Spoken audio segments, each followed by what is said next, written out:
keraguan adalah pembunuh. Kamu hanya perlu tahu siapa dirimu dan apa yang kamu perjuangkan, kata mereka. Berbeda dengan hidupku yang selalu penuh dengan keraguan. Aku adalah wanita yang dilatih untuk selalu menerima penilaian tanpa dilatih untuk memberikan penilaian. Tak pernah kusangka akan lahir di lingkungan yang selalu memandang apapun sebelah mata, terutama pada perbedaan gender. Keluarga, tetangga, hingga kerabat jauh pun menganggapnya sama. Lemah, bisa apa kamu? Kamu kan wanita. Semua itu membuat diriku semakin ragu akan kemampuan yang ada di dalam diriku. Pendapatku tak pernah diterima. Jangankan diterima, dilirik saja sudah tidak. Tak pernah aku menyangka akan mendapatkan hal itu dari seorang wanita juga.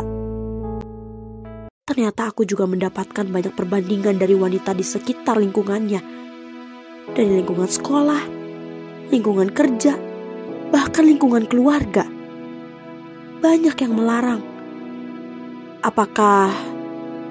Apakah ini perlakuan masyarakat yang disebut budaya patriarki? Jadi menurut Ibu sendiri, budaya patriarki ini adalah di mana budaya ini mengutamakan laki-laki dibandingkan perempuan, baik itu di bidang kekuasaan dalam pemerintahan misalnya, contohnya seperti itu. Jadi biasanya ini laki-laki lebih diuntungkan daripada perempuan.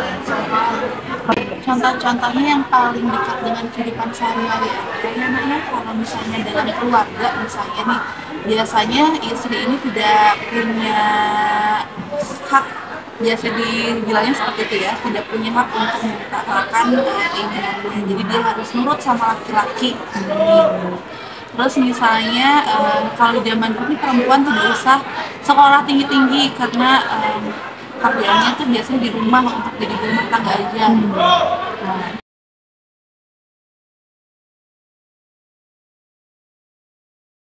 Dengan patriarki yang memang itu khasnya ada di Indonesia ya.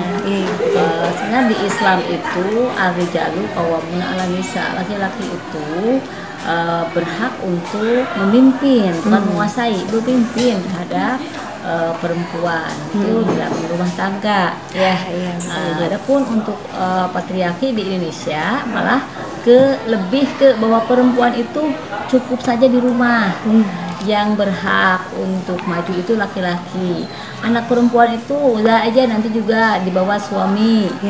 Perempuan itu udah asal bisa nyambel, asal bisa masak nasi, asal bisa nyapu, udah. Karena laki-laki yang cari nafkah. Nah ini justru kalau di dalam Islam bukan seperti itu, ya. Berhak wanita itu untuk mengekspresikan atau berkiprah di dunia, baik di dunia kerja atau di dunia usaha, selama ketika si perempuan itu melaksanakan kiprahnya tidak menyimpang. Ya. Nah, jadi apa pengertian bolehnya perempuan untuk berkiprah di bidang yang mungkin laki-laki juga lebih condong ke situ, ya. Itu boleh saja selama tidak melakukan satu penyimpangan seperti itu. Oke, baik Ibu. Kalau melarang keras enggak ya. Tanya dalam Al-Qur'an surat An-Nisa itu diterangkan, "A'udzubillahi minasyaitonirrajim." Ayat Al-Qur'annya ada dikutip ar-rijalu qawwamuna 'alan nisa. Jadi laki-laki itu lebih menjadi khalifah, pemimpin baik di rumah tangga maupun di dalam sebuah negara. Itu Islam memang lebih mendetilkan, lebih apa namanya, karena dari ayat Al-Qur'an surat Al-Baqarah pun diterangkan ini bahwa Allah menciptakan manusia itu untuk menjadi pemimpin di muka bumi. Hanya di situ tidak dijelaskan laki-laki perempuannya. Tapi yang lebih detail itu adalah laki-laki. Ya, laki-laki sebagai pemimpin. Adapun di Indonesia sekarang perempuan boleh nggak jadi pemimpin? Seperti sekarang kan banyak ya, di legislatif, di yudikatif, ya, di guru, dokter, itu banyak. Kata Ibu juga tadi ketika itu ada yang disebut dengan ijtihad ulama ya.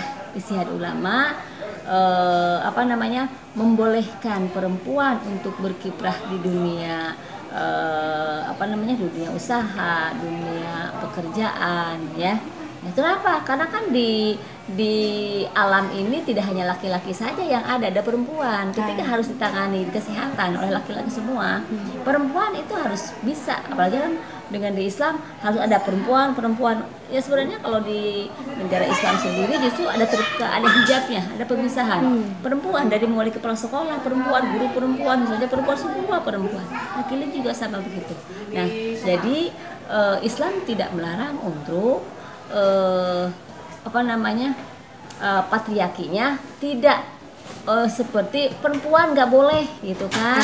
Perempuan nggak boleh nggak boleh berkiprah, cukup masak, cukup di dapur, tidak seperti itu salah kaprah, salah pemahaman. Betul, Ibu, ya betul. seperti bahkan Rasulullah kan sudah mengangkat derajat wanita itu bukan di atas laki-laki, bukan sebanding dengan ikhwan itu dalam hal tadi satu mengurus anak. Kalau perempuan tidak punya ilmunya dalam mengurus keluarga, mengurus anak, itu kan juga salah. Iya betul. Ya, jadi kita patahkan patriarki yang sudah tabu di masyarakat ya. Apalagi saya dari kampung nih. Betul, itu di kampung ibu dulu, sekarang juga masih begitu. Perempuan cukup aja sampai SD sampai SMP. Nah, ibu justru dobrak itu. Perempuan itu justru harus bisa. Ya, perempuan itu harus mampu, artinya sejajar dengan laki-laki, tapi tidak melebihi, menguasainya tidak, tapi harus sejajar, artinya mampu melakukan, mampu mengoperasionalkan, mampu berekspresi, berkreasi, supaya apa? Supaya perempuan itu kita tidak diinjak, kita dianggap di bawah gitu ya. Tidak mudah perempuan dianggap itu tidak berharga, padahal tidak.